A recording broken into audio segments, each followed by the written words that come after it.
जब अचानक से अयोध्या में प्राण प्रतिष्ठा के बाद प्रभु श्री राम की चरण पादुका लेकर प्रकट हो गए साक्षात भरत। जब प्रभु श्री राम वनवास के लिए रवाना हुए थे, तब भारत ने उनके चरण पादुका को राज सिंहासन पर रखकर शासन चलाया था। और जब प्रभु श्री राम 14 वर्ष का वनवास पूरा करके पुनः अयोध्या लौटे थे, तब इसी चरण पादुका को धारण करके कई हजार सालों तक अयोध्या पर राज किया। और अब जब एक बार पुनः कलयुग में श्री राम अयोध्या आने वाले थे, राम राज्य लाने वाले थे, तो उनके भ्राता भरत आखिर कैसे पीछे रह सकते थे? आखिर अयोध्या में कैसे प्रकट हुई दिव्य चरण पादुका? सच्चाई जानकर आपकी भी होश उड़ जाएंगे। वीडियो में आगे बढ़ने से पहले अगर आप भी एक सच्चे राम भक्त हैं तो वीडियो को लाइक करें और कमेंट बॉक्स में जय श्री राम सच्चे भक्त ही लिखें। अयोध्या में राम लल्ला की प्राण प्रतिष्ठा के एक दिन बाद राम मंदिर के द्वार खुलते ही 5 लाख से अधिक श्रद्धालु वहां एकत्र हुए। सुबह कुछ मौकों पर भीड़ ने बैरिकेड तोड़ दिए, जिससे भगदड़ जैसी स्थिति पैदा हो गई। लेकिन हर बार परिसर में और उसके आसपास तैनात 8000 मजबूत पुलिस दल ने भीड़ को नियंत्रित किया। प्रतिष्ठा समारोह से पहले 1.5 लाख से अधिक भक्त अयोध्या पहुंच गए थे और धर्मशालाओं में रह रहे थे। कुछ लोगों ने खुले आसमान के नीचे रात बिताई। उनका लक्ष्य था राम लल्ला की प्राण प्रतिष्ठा के बाद पहली सुबह मंदिर के द्वार खुलते ही प्रवेश करना था। 23 जनवरी को राम मंदिर के दरवाजे आम श्रद्धालुओं के खुलते ही लोगों की इस भीड़ में एक शख्स ऐसा भी था जिसने अपने सर पर दिव्य चरण पादुकाएं उठा रखी थी। वह भीड़ में निरंतर मंदिर के अंदर जाने का प्रयास कर रहा था। कई लोगों ने उसे देखा। तब उसका कहना था कि वह दिव्य चरण पादुकाएं प्रभु श्री राम को भेंट करने आया है, क्योंकि यह उनकी ही चरण पादुकाएं हैं। कार्तिक नाम के एक भक्त का कहना था कि वह शख्स जिसने चरण पादुकाएं अपने सर पर उठाई हुई थी, वह हमारे साथ कई घंटे तक दर्शन के लिए इंतजार में खड़े रहे। उस दिन तकरीबन 5 लाख श्रद्धालु अयोध्या राम मंदिर में दर्शन करने के लिए पहुंचे थे और तकरीबन 4 से 5 घंटे तक वह शख्स उस दिव्य चरण पादुकाओं को अपने सर पर धारण किए थे। उनका एक ही कहना था कि वे यह चरण पादुकाएं प्रभु श्री राम के लिए लाए हैं और उन्हें सौंपकर ही अपना कर्तव्य पूरा करेंगे। जब तकरीबन 4 से 5 घंटे इंतजार करने के बाद हमें राम लल्ला के दर्शन का सौभाग्य प्राप्त हुआ, उस समय भी वो मेरे साथ थे। उन्होंने वह चरण पादुकाएं हैं प्रभु श्री राम के गर्भगृह के सामने रख दी। जब मैंने उनसे उनका नाम पूछना चाहा, तब उन्होंने कहा कि मैं यहां से 14 किलोमीटर दूर भरत कुंड से आया हूं और अचानक कहीं अंतर ध्यान हो गए। ये चमत्कार अपनी आंखों के सामने देखकर कार्तिक के भी होश उड़ गए थे।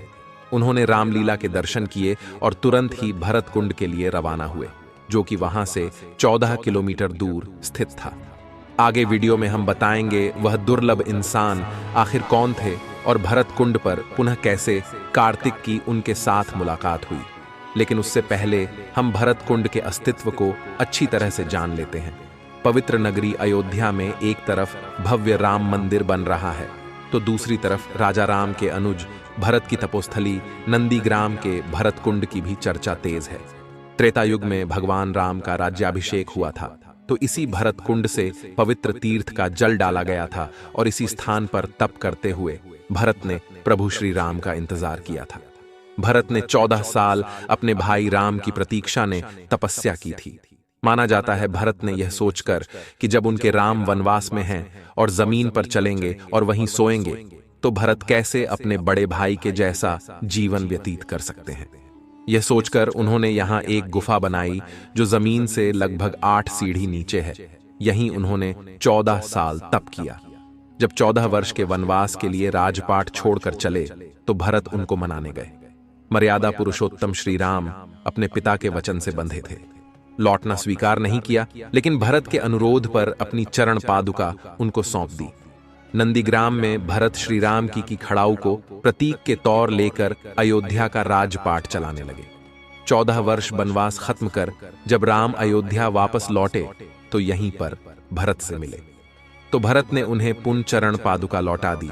अब जब पुनः प्रभु श्री राम अयोध्या लौट चुके हैं, हो सकता है भारत पुनः उन्हें चरण पादुका लौट अयोध्या आए हो।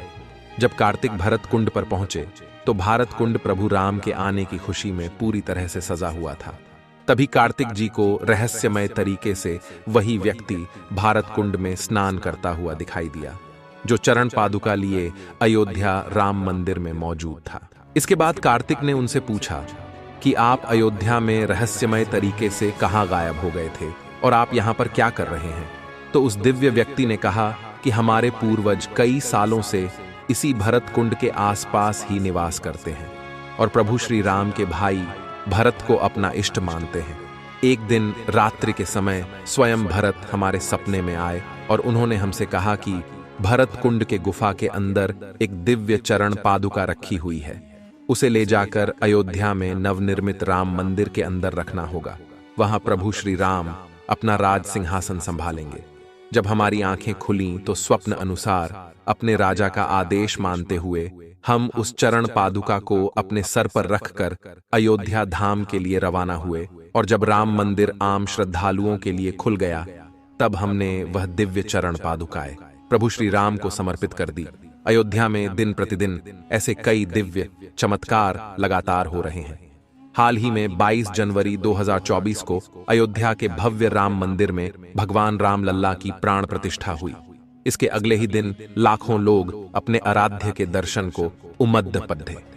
इसी दौरान एक बंदर भी गर्भगृह में प्रवेश कर गया।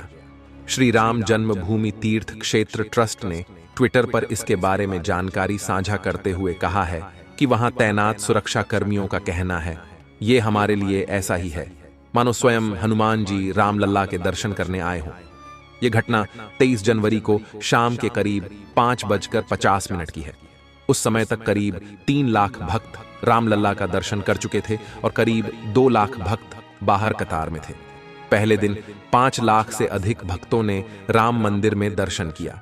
ट्रस्ट की ओर से किए गए पोस्ट में बताया गया है, एक बंदर दक्षिणी द्वार से गूढ़ मंडप से होते हुए गर्भगृह में प्रवेश करके उत्सव मूर्ति के पास तक पहुंचा।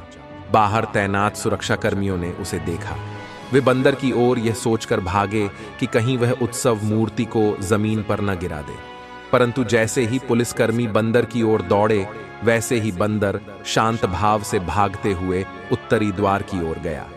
द्वार बंद होने के कारण पूर्व दिशा की ओर बढ़ा और दर्शनार्थियों के बीच में से होता हुआ बिना किसी को कष्ट पहुंचाए पूर्वी द्वार से बाहर निकल गया।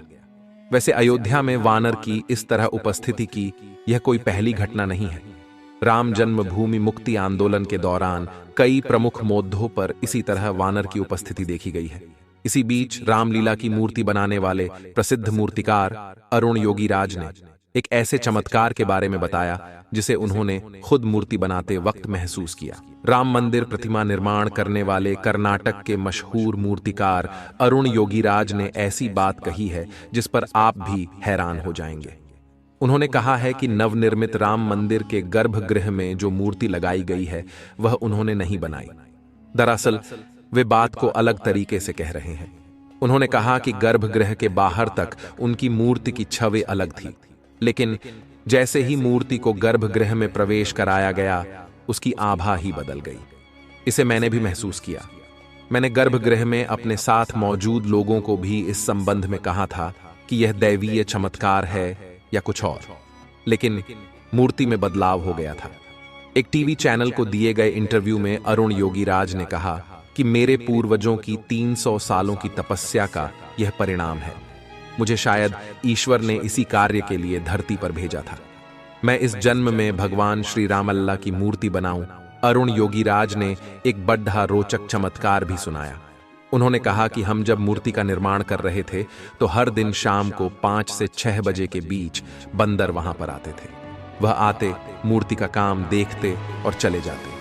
कर्मशाला में इस प्रकार से बंदरों के आने से हम लोगों को परेशानी होने लगी। हमारा ध्यान भटक जाता था। हमने ट्रस्ट के महासचिव चंपत राय के समक्ष इस बात को रखा। उन्होंने कर्मशाला में घेरा लगवा दिया, वहां दरवाजे लगवा दिए गए। उस दिन शाम को जब बंदर आए और उन्होंने पूरा इलाका बंद पाया तो दरवाजा पीटना शुरू कर दिया। हमने दरवाजा खोलकर देखा तो एक बंदर को वहां पाया। अरुण योगीराज ने कहा कि जब हमने दरवाजा खोला तो वह अंदर आए, मूर्ति का निर्माण देखा और चले गए। फिर हमने दरवाजा बंद नहीं किया। ऐसे कई चमत्कार अयोध्या में नित्य प्रतिदिन हो रहे हैं। आज जो भव्य राम मंदिर का निर्माण हुआ है वह कई हजारों कार सेवकों के बलिदान का प्रतीक है। आप नीचे कमेंट बॉक्स में बताइए कि आप अयोध्या कब जा रहे हैं। और ये वीडियो अगर आपको पसंद आई हो तो लाइक जरूर करें।